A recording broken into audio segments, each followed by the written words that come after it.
O Caio Junqueira está de volta porque ele levantou com fontes da Petrobras o quanto já foi investido pela estatal nessa operação de estudos da margem equatorial. E se por acaso o IBAMA permanecer com a negativa de liberação da autorização para pesquisa, é a Petrobras que vai com esse prejuízo, naturalmente. Exatamente, né? A União também, né? Que é acionista majoritária no caso. Esses dados são bem interessantes, né, Márcio? Por que tem, já tem essa operação em curso desde dezembro? Por quê? Pelo que eu levantei, fontes ali do Ministério de Minas e Energia, do governo, já havia sinalizações nos últimos meses do IBAMA que ia liberar para perfurar, a gente está falando tudo isso aqui, um poço na bacia da Foz do Iguaçu, mais ou menos ali 200 quilômetros ali do litoral do Amapá. E aí a Petrobras deslocou todo esse aparato para lá, para furar esse poço. A gente tem aqui uma tela que mostra o que está lá, desde dezembro, tá? 6 embarcações, né, para conter eventuais vazamentos. Outras 6 embarcações que eles chamam barcos de fauna, né, para eventuais resgate ali de animais. Tem uma sonda para perfuração. 120 profissionais, Márcio, é bem interessante, na sonda. E 3 helicópteros, eles trabalham num regime específico, né, levando e trazendo ali para o litoral, né, para a terra ali, esses profissionais trabalhando nessa sonda.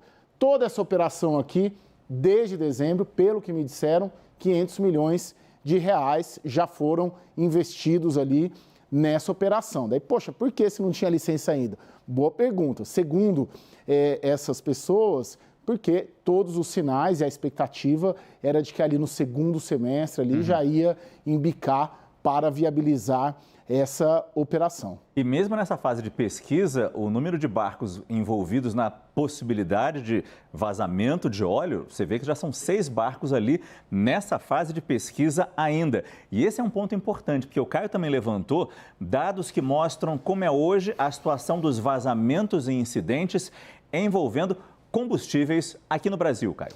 Isso, Márcio. Isso é um relatório da Agência Nacional do Petróleo, um relatório público. Na página 80 desse relatório tem todo o gráfico desde 2013. Eu vou pegar minha cola aqui, claro. Se me dá essa autorização.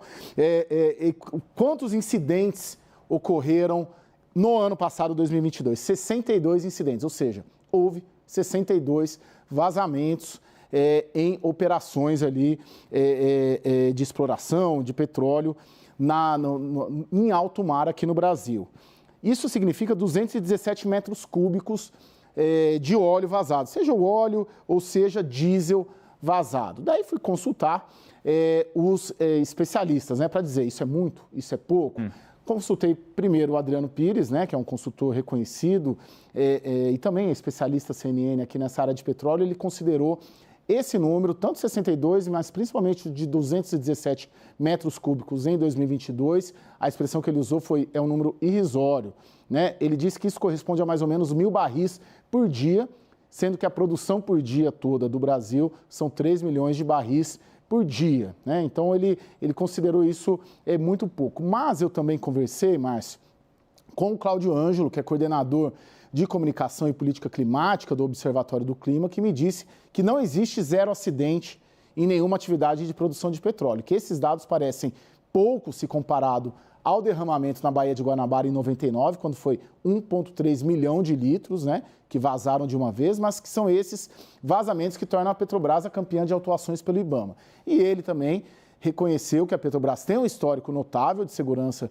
nas operações offshore e que até hoje não aconteceu no Brasil nenhum acidente grave como o de Poço de Macondo, né, explorado pela BP lá no Golfo do México. Só que ele lembrou que até Macondo, a BP também nunca tiveram acidentes desse tipo. Então, na leitura dele, se entender o risco como probabilidade versus impacto, ambos os fatores aumentam quando a empresa abre uma nova fronteira em uma região como ela, inóspita, ambientalmente sensível, de correnteza forte e muita chuva, em um ambiente em que tudo desfavorece respostas emergenciais. Foi o que o Cláudio Ângelo me disse. Márcio, eu tomo a liberdade, a gente passou esses dados para a Petrobras, lembrando que esse número de incidentes, Márcio, eu acho que é importante só situar que ele é o segundo maior dessa série histórica de 2013 para cá, só menor que 2014, quando houve 71 incidentes. Em número de volume, é o segundo maior desses 10 anos também. O ano passado, 217 metros cúbicos. Em 2019, 410 metros cúbicos. Daí mandei tudo isso para a Petrobras. O que eles me disseram? Eles falaram que esses 62 incidentes são relacionados a diversas empresas que atuam no Brasil, mas que é importante destacar que, à semelhança de outros anos, há uma grande concentração em volume vazado em poucos incidentes. E nesse caso de 2022, que a gente traz aqui, um único incidente, eles disseram que a unidade de produção na cidade de Anchieta foi responsável por cerca de 190 metros cúbicos, dos 217 do ano inteiro, né? E que os únicos outros 3 incidentes resultaram em descargas maiores que 1 metro cúbico.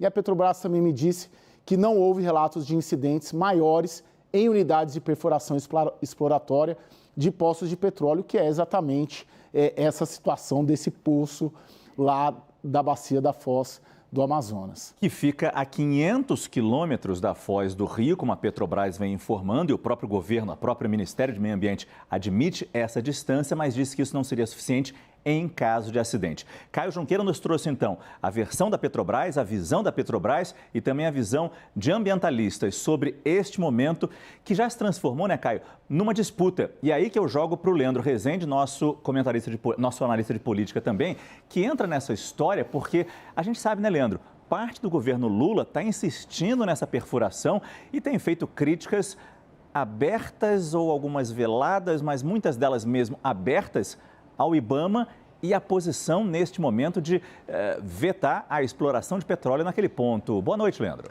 Márcio, boa noite para você, para todo mundo que está com a gente aqui no Prime Time. Isso causa um abalo para a imagem que o governo Lula quer criar. O Lula foi eleito sob uma perspectiva de colocar o Brasil de novo no mundo como um país ativo na preservação ambiental, na luta contra as mudanças climáticas, na cruzada contra o desmatamento e de um trabalho efetivo para reduzir a produção de combustíveis fósseis no país. Isso tudo está no pacote que o Lula apresentou no ano eleitoral de 2022 e está apresentando em suas viagens internacionais. E tudo isso está sendo colocado em risco com essas declarações que aqui e ali, por parte do governo, colocam em dúvida o caráter técnico que o IBAMA precisa ter para analisar se é possível ou não conceder à Petrobras essa licença para explorar petróleo a 500 quilômetros da costa brasileira. Nesse sentido, eu fui ouvir, e essa argumentação toda que eu fiz aqui, ela parte de uma longa conversa que eu tive hoje com o ex-ministro do Meio Ambiente do governo Lula. Conversei com Carlos Mink, que é deputado estadual hoje do Rio de Janeiro, foi ministro do Meio Ambiente, foi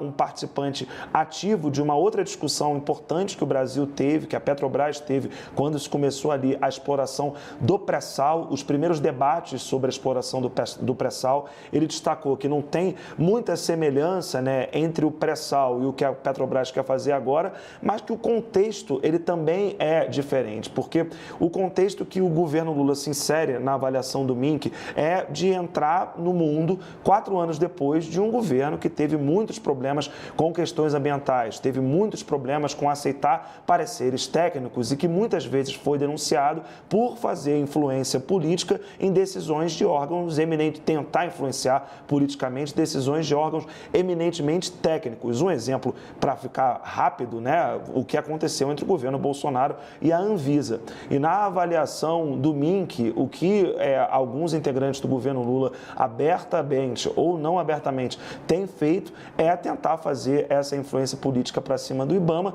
tentando uma solução que ele, que conhece o escritório de técnicos do IBAMA, que fica lá no Rio de Janeiro e atua na área de petróleo e gás, foi ministro do Meio Ambiente, ele sabe que essa é uma discussão que não tem pressão possível. Claro que todo mundo é demissível, o ministro, o presidente do IBAMA, todo mundo é, mas a discussão é para além disso, para além da exploração da Petrobras. É qual lugar que o Brasil quer ocupar no mundo no debate ambiental, que é urgente, é o grande debate do século XXI. Muito obrigado, Leandro Rezende. A gente precisa continuar acompanhando essa história muito de perto.